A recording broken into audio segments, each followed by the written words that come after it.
All right, finally again, another episode of the Edition and Swishing podcast. Just me today, flying solo, with the summer hours and everyone else having work and vacation and just a lot of plans, more so than back, weeks ago. Very hard to get people together. Also, my co-host, Joe Calabrese, is, probably harder to reach than the President, Barack Obama. Kid does not answer a single text message, so because of that, you have just me. I figured we had to do a quick update, a short little podcast, maybe not an hour, probably closer to a half hour, just to get you guys up to speed with stuff that's going on, and to show that we have not totally abandoned this whole, shindig that we've been doing. So this is podcast number 18, I believe. I just wanted to hit on the major stuff going on in sports right now. I guess we have a little Deflategate, which I know everyone's bored of talking about. Little ranges off season. I know, obviously, most of our listeners are, in the New York area, so that's a big signing they had. Mets and Yankees, obviously, both in the playoff on. Yankees looking pretty good. What are they, 8 games now? Around 8 games in the lead in the AL East. The Mets had an interesting trading deadline, so I'll get to that probably right away. And just start off with that. In typical Mets fashion, well, first of all, right off the bat, they make good moves. They go get a guy, Tyler Clippard, who is going to definitely help their bullpen when you have Henry Mejia getting suspended again, second time for steroids. I mean, first of all, does he even know he's taking steroids? How do you get caught twice for PEDs after getting suspended the first time? I can't think of how many players who have been caught twice. I know there probably are some. I just don't know who. You can't trust a guy like that. I believe that's what the organization said. So you can count him out. You can count him off the team. Getting Clippard is a big help. The guy, former Yankee, leaves an all-star. It's a good piece to have the back end of that bullpen. They make a move for Juan Uribe and Kelly Johnson to help get a couple major league batters in that lineup. You needed a couple extra sticks. You got them. Now the big, discrepancy, big whole story in the media was, I guess a couple of days before the trading deadline, they make a move for, or what believed to be a move for Carlos Gomez, who was a Met at one time as well, who now plays on the Milwaukee Brewers, a 2-time All-Star. And this whole trade was, on social media, on Twitter, big-time guys reporting it. And you got Heyman, you got Joel Sherman, all these guys who are, the baseball insiders. ESPN started picking up later on, saying sources and not giving anyone credit. So it looked like it was happening. They're trading Wilmer Flores, who was crying on the field. The only person in the world seemed to know the trade was happening was Mets manager Terry Collins. So this looks like it's happening. Mets fans are rejoicing, and the Brewers, the players as well, are saying goodbye to Carlos Gomez. The trade doesn't happen. The trade does not work out. No one knows at this point what the snag was. Was the Mets being cheap? Was it Brewers accepting the trade for a guy in Zach Wheeler who had Tommy John surgery because he was also part of the deal and then backing out at the last second? Or was it an agent giving false information? No one really knows what the issue was with this whole idea, with this whole trade that fell through. So, like I said, multiple reports now are saying looks like the Mets didn't want to spend a couple extra dollars, which if that's the case is pathetic.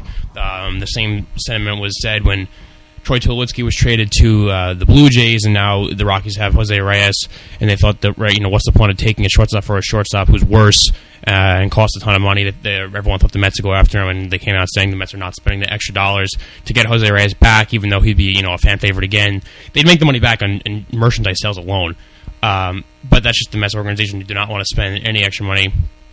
So this report's coming out now, and it's despicable for a team that needs a big-time bat. I mean, I'm not the biggest Carlos Gomez fan. I was talking to Nick, who also is part of our, the Edition Swishing crew. It seems like me and him are the only two people who have kept the level ahead with this whole move happens. Yes, I get the story is that the trade did not happening after it was announced. That's, as a person who works in the media, trust me, I get how strange that is.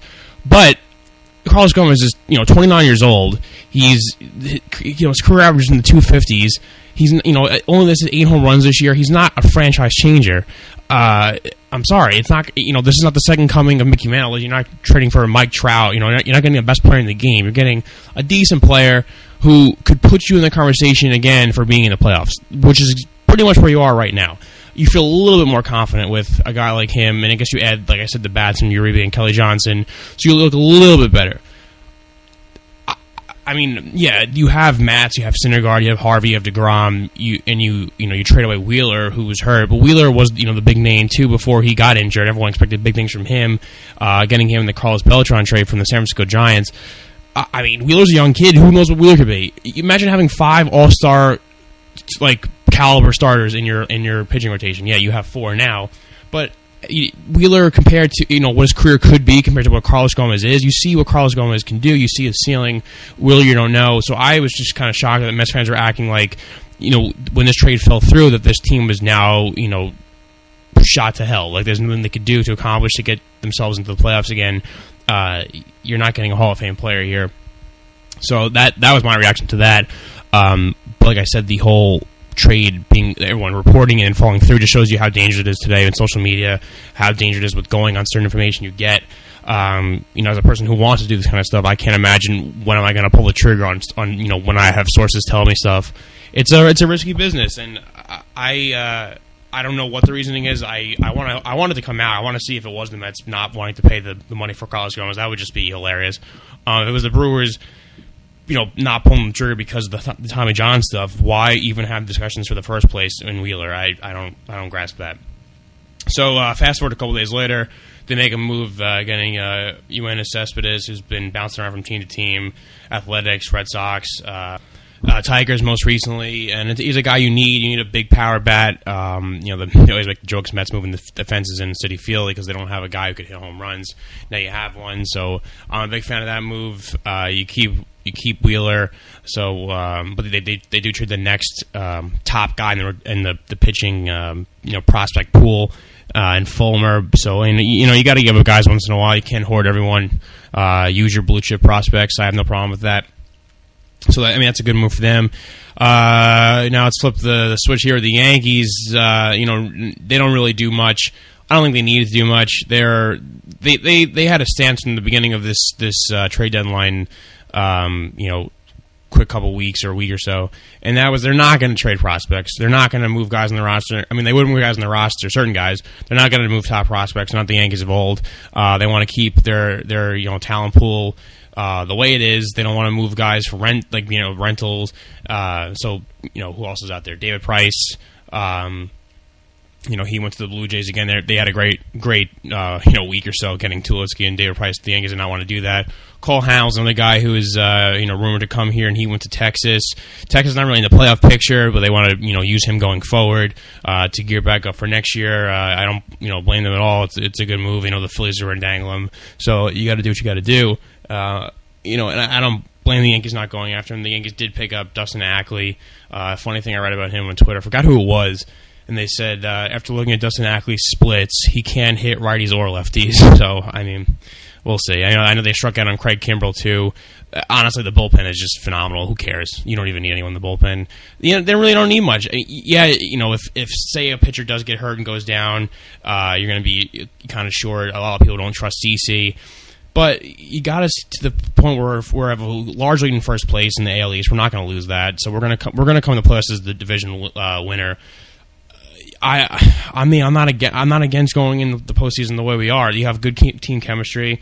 A-Rod's crushing the ball. Teixeira's crushing the ball. Ellsbury's back and healthy. I love this team. I said in the beginning of this podcast, weeks ago, months ago, that the Yankees would be a good team, an any-win team, a playoff team.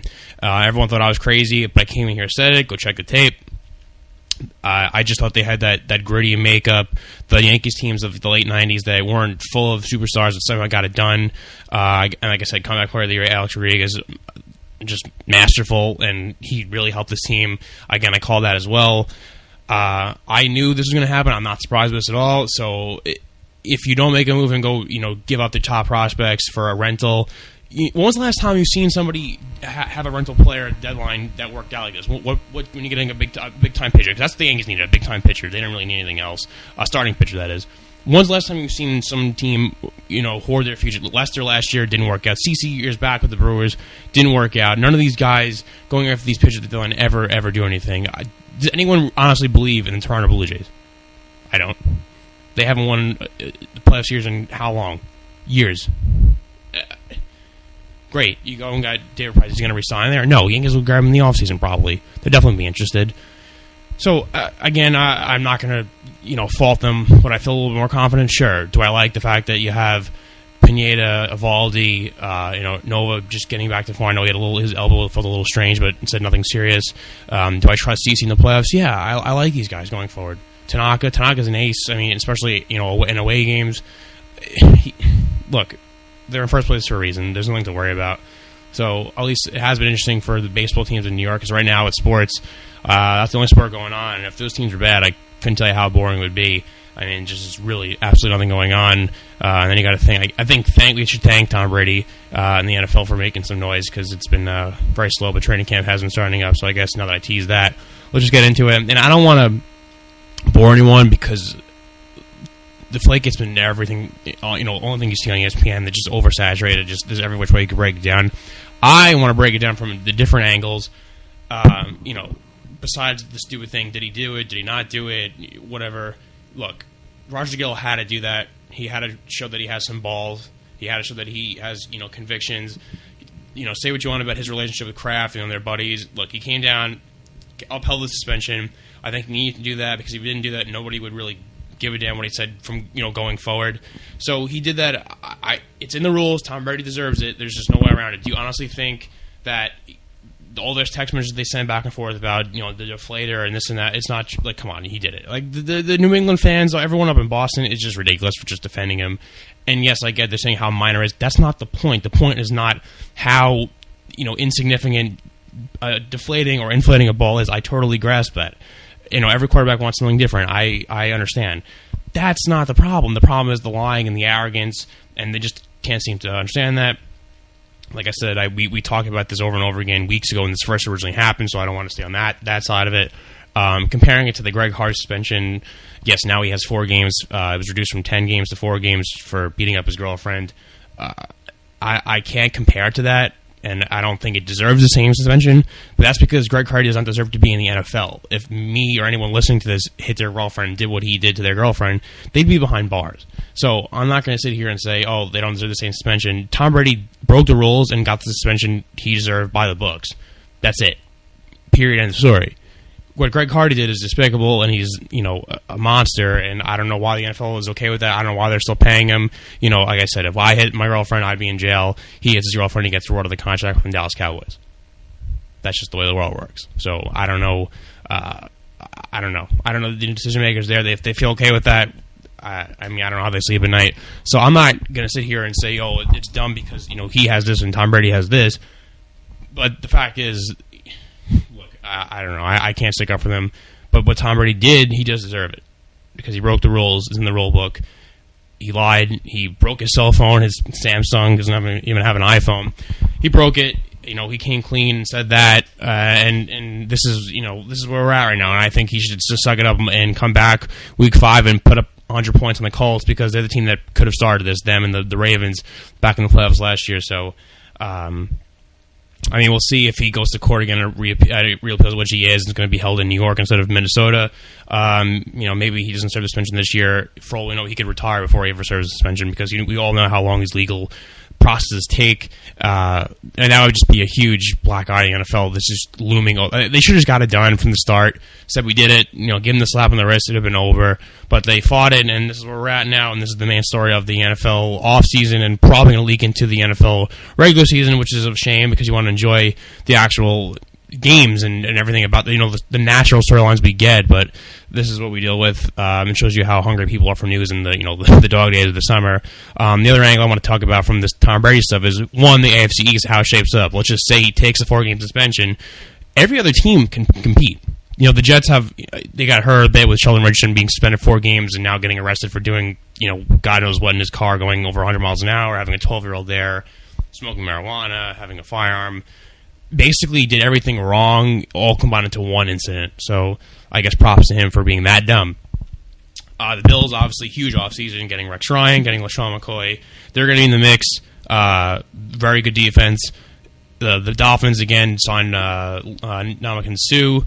Another great defense. They have a good young quarterback in Tannehill, who's going to just keep developing. Not sure what they did with the receiving core. Mike Wallace is gone now, but still a team that's right on the fringe of the playoffs. with Tom Brady out 4 games, do I think New England's going to suffer and go 0-4? No, they're a good team. They'll find a way to stay afloat. They'll tread water. But all these other teams they're not joking around. I mean, do they all have a flaw? Yeah, they all have flaws. The Jets don't have a quarterback, but everything else looks pretty good. So it's going to be really, really fun in the AFC East to see all these teams the first 4 games and how they all match up. I wouldn't be surprised if every team goes 2-2 and they're all right, neck and neck with each other. And that's what you want in the NFL. You want the most parity as possible, make everything even and fun. So I think that's a storyline that no one's really looking at from this Tom Brady suspension, because let's face it, if he was playing those 4 games, it would be, they'd have first place by a long shot. The other angle is the fantasy football angle, and I'll promise you we'll do a fantasy football show as it gets closer to the regular season. My draft's not coming out with my friends until the end of the month, so I'll start doing the research soon. We'll have a special show breaking down every position and give our rankings. I'll try to get as many people on from the blog onto the podcast. So definitely, I'll promise you that, and that's what Tom Brady now dropping down. Where does he go in drafts? Do you take him and sit him for the first 4 games plus the bye week 5, and start him the rest of the way, and he goes on fire? Because a lot of people think he's going to come out running up the score. I'm one to believe that. You go grab a quarterback, a spot starter later on. You grab Tom Brady in the middle round instead of him going high. I think it's a good strategy. So it'll be fun to see where he drops. Definitely affects a lot of leagues because he's going to have a good season. He's Tom Brady. So those are the 2 angles that I think are more fun and more football focused than this whole dumb legal process and the should he, shouldn't he, did he do it or not. I'm just bored of it. I'm just sick and tired of it, and everyone else is. So those are just the 2 ways to look at it in a fun way, I guess. The last thing I wanted to get to is the New York Rangers, the re-signing Derek Stepan. A lot of people were afraid of this whole arbitration meeting, and other players like Ryan O'Reilly getting $7.5 million. So you have Derek Stepan's camp coming in saying we want 7.5. You have the Rangers camp coming in saying we'll give you 5.5, and they settle right in the middle at 6.5, which is perfect. Keep the Rangers underneath the cap.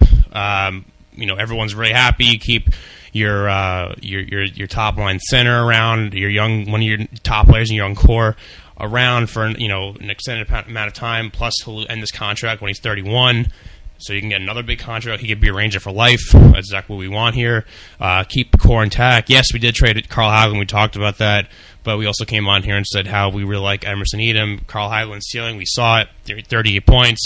He's not going to be a top goal scorer. He's just a very good skater. He's a very good two-way player, a good forechecker. But Emerson Edom has a better offensive upside. He's a big body, 6'2", 210 around there. So locking in Stepan is huge because we lost him. Let's face it, we're not going to be in the conversation for the cup. You need him. Is Stepan the level of a Taves of guys of that ilk, top line centers? There's a difference between being a number 1 center and being and playing on the first line, center on the first line. There's a difference. Do I think he's an elite number 1 center? He's not. But is he a very good two-way player? Is he a good player who will score?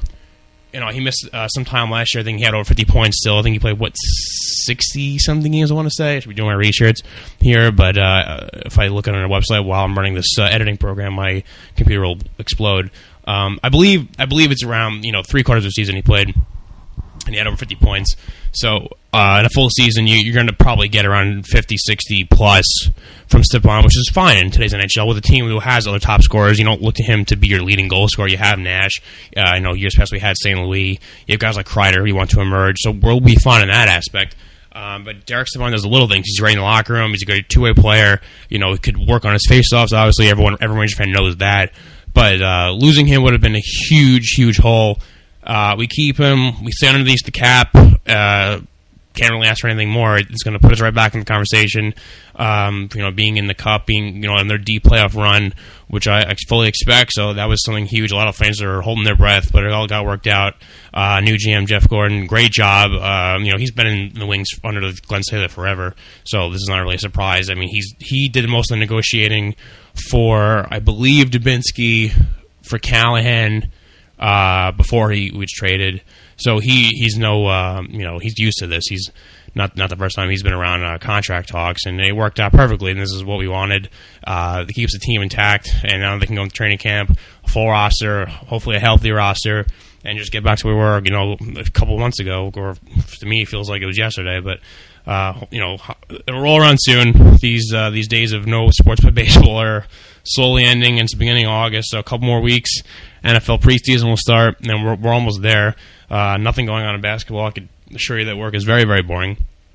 So that's why I figured it's best to come on here and give a quick podcast. So I gave the update. That's all I really want to talk about here. My monologue is ending right now. Like I said, I promised you a fantasy football show. Will just rank all the guys. We'll rank, guys we like, guys we don't like. We'll take all your Twitter questions. We'll put it out on Twitter a couple of days prior. Just get your responses, get your questions. We love doing that. It helps make the show a little bit smoother.